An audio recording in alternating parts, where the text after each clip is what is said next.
Welcome to C's Get Degrees Season 2. We got Joseph Reid here joining us from across the pond, and I'm not talking across the pond in England. We got a Michigan guy on the other side here joining us from the Midwest. So welcome to the podcast, man. Go Blue. Hey now. He's already jumping on the blue with the Detroit Lions and obviously Michigan Warrior fan or a Wolverines fan. You know it. and we got a little red and white in our state that tends to take that team down a lot. So what am I doing? I'm not going to say nothing on the Jimmy Harbaugh situation, but we'll just kind of say it there. So we're already on it. But the main reason, guys, he's joining the podcast, we're already talking sports, but we're going to go direct where we need to get into. So he is running, and I'm going to say CEO, or is it just more running the website? Executive director. Executive director. That's way better than CEO, man. Yeah. So he is the executive director of broken/people.org, and he is jumping on the show here talking about his brand new book called Broken Like Me. So welcome again. Thanks for having me. It's a pleasure to be here. Yeah, it's from what we were talking about, man, you just kind of tapped into part of it. But what was the backstory to kind of start? First of all, you have a phenomenal website. So like that is a big beast to begin with. Secondly, we have the book. So you have two large animals that you're trying to run with every day. Yeah. So you want me to kind of like walk you through like what happened? Go ahead, man. It's perfectly fine. Go ahead. Yeah, I got pissed off because what happened. I want to say this goes back to an art competition, an international art competition that I did in Grand Rapids. It's the largest art competition in the world. And it's called Art Prize. And in 2016, I wanted to address addiction and abandonment of people who are struggling with like mental disorders or anything. And so I did this art piece called Missing People. And it was a 17-foot tall beer bottle that was made out of panhandler signs and out of cardboard signs that had like slogans from AA and Bible verses and just encouragement as well. And at night, the label on this 17-foot tall beer bottle lit up, and you could see a person trying to break out of the bottle. Just talking about breaking out of addiction, breaking out of the cycle of just struggling, you know. And the group, we had to come up with a group name, and I'm like, well, my project is called Missing People. And the whole idea behind Missing People and what I was trying to get across was, you know, there's 2 or 3 ways that people end up missing. Like if you deal with an addiction or a mental illness, people just who aren't really loving you will just disappear and they just go missing, right? It's like, where did they go? Like, well, I thought we were buddies. But then there's also the other side of it where like, if you're like me, who is struggling with like a mental illness, I don't want to burden people. So I go missing. Like I disappear because I don't want to be a weight on somebody's back. So I was really challenging the community with my art piece to search out those missing people, to embrace them. And if you have the capacity to love people that are missing, do it. Because every one of us has somebody like that that's struggling in some area that needs somebody to reach out to them and tell them that they're accepted and loved as they are. Now, when I submitted that piece, which is an amazing story that we were able to do something like that, I had to come up with a team name, and I decided to come up with the name Broken People in 2016 because we had an ex-meth addict. We had a lady that had been dry from alcohol for 10 years. We had a homeless guy and a couple people that deal with depression. So we were just like a hodgepodge of really broken people. Yeah. And I thought that was a perfect name of, you know, people to build this 17-foot tall beer bottle. The one gentleman that I really wanted to be on that was my worship pastor. His name was Nathan. And he chose not to. He had just adopted literally 8 kids. And he was doing a recovery ministry. And man, I really wanted him on my team. And then after the whole Art Prize event was done, he really regretted it. Just, you know, he kept on telling me, you know, I missed out, and I'm doing this project with you. And And so I kind of sat on that for a few years, and he would always bring that back to me. And like, I wish I would have, you did an amazing thing. It was pretty incredible. And then in 2018, my worship pastor, my best friend, killed himself, which I don't know if we did put a trigger warning out there. Um, and it set into motion a lot of events that are currently like what we're talking about here, like a book and a website. Um, I just got mad. Like as often as I deal with like thoughts of suicide myself and struggling with self-destructive thoughts in second grade, um, I was just like, I'm done. Like I grew up in the church, and I feel like growing up in the church, we had to pretend like everything was okay. We had to pretend like, um, we go to church and we had to act a certain way. And I was just pissed. Like I just wanted to show people my open brokenness, and then let God be responsible for the healing and the changing of people's lives, because I was trying to do it, and I fucking sucked at it, man. It was horrible. Yeah. So that is a really long story short. There are some really other cool parts I can go into if you'd want me to, or do you have any questions about that? No, I actually don't have any questions about that part, because that is exactly what our church was designed around here.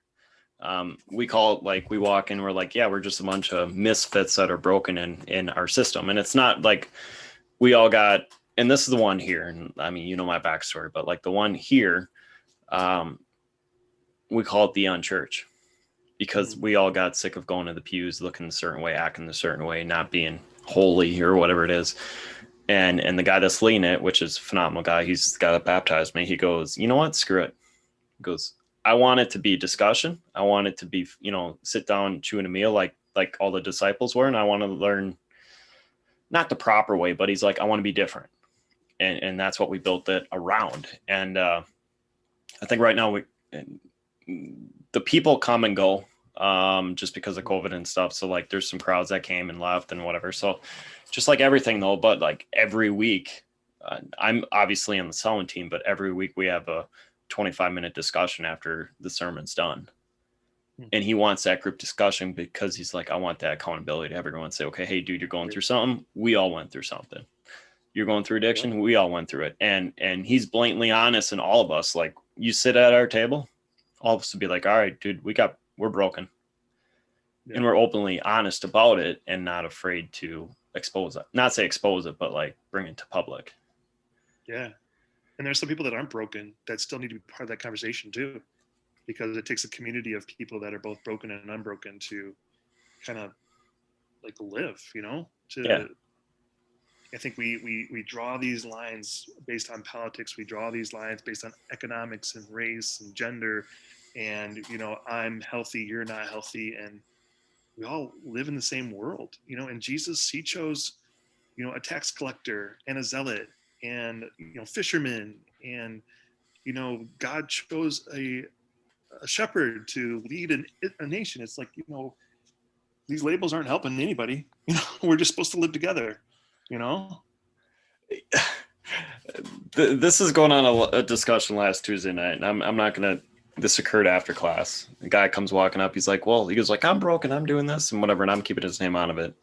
And I just sit there and laughed. I'm like, bro, I'm like, who's broken? Me. Mm-hmm. He's like, I'm dirty. I'm depressed or whatever. And I'm like, and I sat there and smiled, because I was in the same boat, like at that same time. And me and him kind of clicked once we found both of our backstories kind of intertwined. And he's like, hey man, what's, I told him, I'm like, here's my number, call me if you need anything, whatever it is. But I looked at him, I said, who was the one that was dirty? Who was the one that was broken? Who was the one that, was depressed? Who was the one that was lonely? And he's like, Jesus. Yeah. Like, and he's like, yeah. I'm like, bro, that's the king. He's like, all of a sudden he paused, he stepped back. He's like, whoa. I'm like, dude, yeah, it sucks. But I'm like, you're perfectly fine, because he went down the same path as you. Mm-hmm. And it, like, his eyes kind of opened up, and I'm not I keep my faith quiet. Like in the past, I kept it very quiet because I was fighting the perceptions of family. I was fighting the perceptions of public. And obviously, faith is not really, people with relationships don't, okay, how do I word this? There's super churchy people, there's people in the middle, and then there's people that have the belief in power and all that stuff, but they don't want to go public with it. Right. And I kind of was teeter-tottering in the middle because I was trying to fight my own perceptions with family perceptions, all that stuff. And finally, I'm just like, screw it, whatever. And that was the first time in my life I started, I don't want to use the term preaching, but talking openly with people about it. Yeah. And like the light bulb went off. I'm like, why am I so afraid to do it at the time? Yeah. You know, somebody like that grew up in the church and Christian school, it's like I always felt like there was this pressure to do it a certain way. Like it had to be this awkward, you know, preaching message when really our conversations about Jesus should just come out of our love for Jesus and our love for people. And it just happens, man. Like if, like, I don't try to go out on the street corner yelling at people, but if I'm having a conversation and somebody's struggling, like this is my story. This is my testimony. The Bible talks about the power of testimony, and that changes things, bro. The blood and the testimony. And, you know, do I know how? Do I understand how? And one of the problems with being a Christian is accepting the fact that there are a lot of doubts built into our faith. You know, yeah. I think that faith is one of the substances of faith is doubt. That's how we define it. It's not knowledge. It's not certainty. It's faith. And if we're unafraid to not run away from those doubts, then I think that we can be more relatable to people who typically we would throw labels on and put them in another category and not even touch them. But see, because what happens with broken things, they cut and they hurt. So we want to stay away from them. But I'm just saying, you know what? We all been broken. We all broken people. And, you know, it's if God had favorites, which I do think he does, I'm just going to say it. It's the broken people. It's the people that are rejected. One of my favorite verses is, and I use this on a lot of my materials, is Matthew 25:40. You know, what you did for the least of these, you did for me. What the king said, you know? Yeah. Yeah, it's powerful. And, you know, when you were struggling with what you were struggling with, when I was struggling with, you know, daily with suicidal thoughts or just like literally hitting myself in the head, it's like, I'm God's favorite and I gotta work through this and accept that I'm loved and accepted as I am. I don't have to change, you know? That was a number, and I'm going to share my experience. There's people that don't get born again and not say don't get, but you have to be born again. Let me reword that. And the number one thing that if you do not, so we all get baptized when we're little and we didn't experience the whole true beauty of it. I got rebaptized last summer and it was the most beautiful thing I've ever did. And he goes, like, we get up and he's like, what do you feel? He's like, why, whatever. And I looked, I'm like, peace. And at that moment, dude, it just, like, you could drop a pin in the parking lot. Like, I just felt amazing. Yeah. And it's the number one thing is you're accepted for who you are. It's like, and obviously further along in the journey, you kind of ask why. I mean, you get it. It's like, why am I going down this road? Just kind of asking questions to them. And finally I realized, I'm like, slowly by surely you're hearing people at this in certain parts of my past story come out. It's like, okay, dude, I'm in this stage.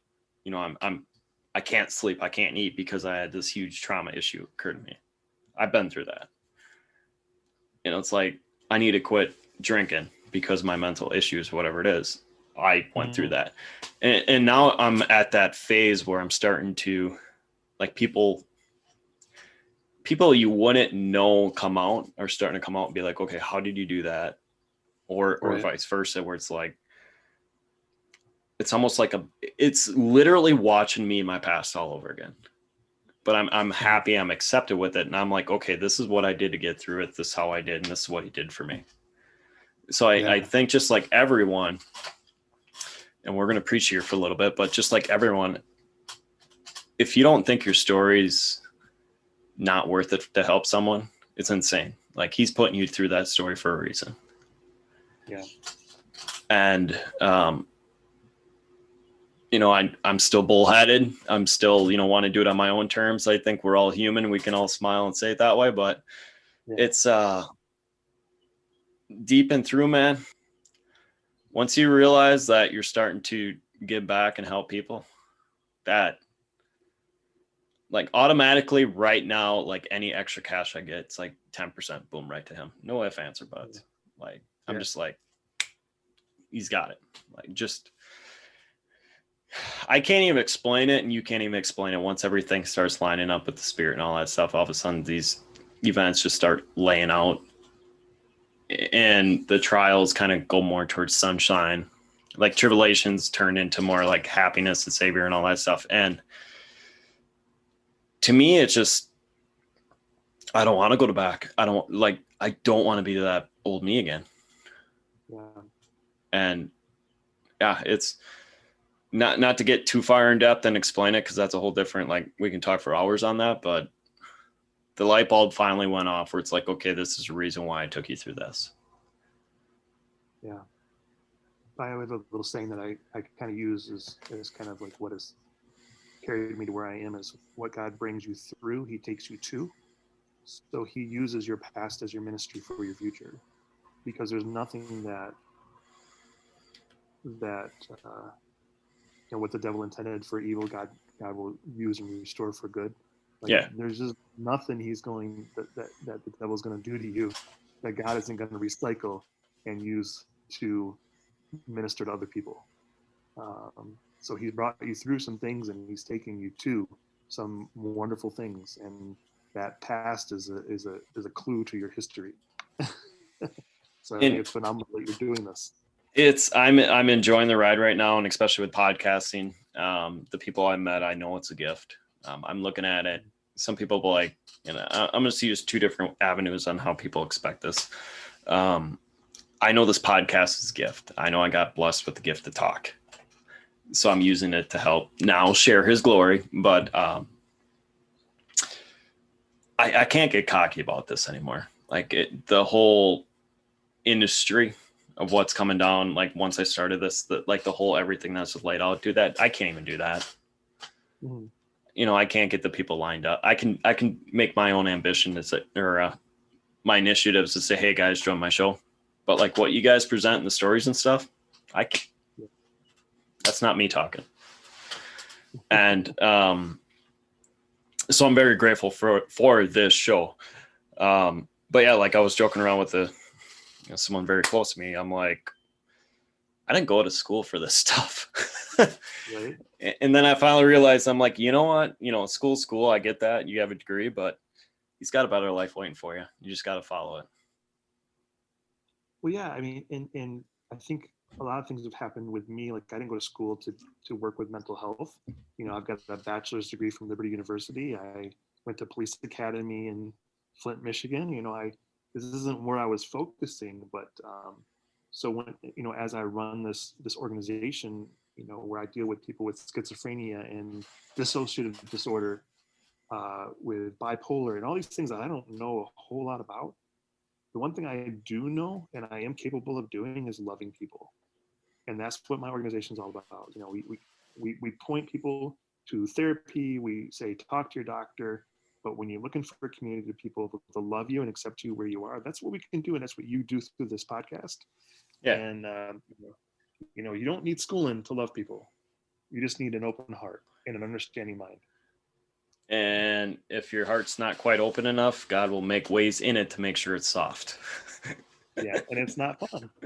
It's not most of the time. I'm still having issues trying to cry, but there's moments where I'm like, whoa, and then you can just start feeling them just kind of brewing. I'm just like, okay, bud, I'm listening. So it's he's the potter, man.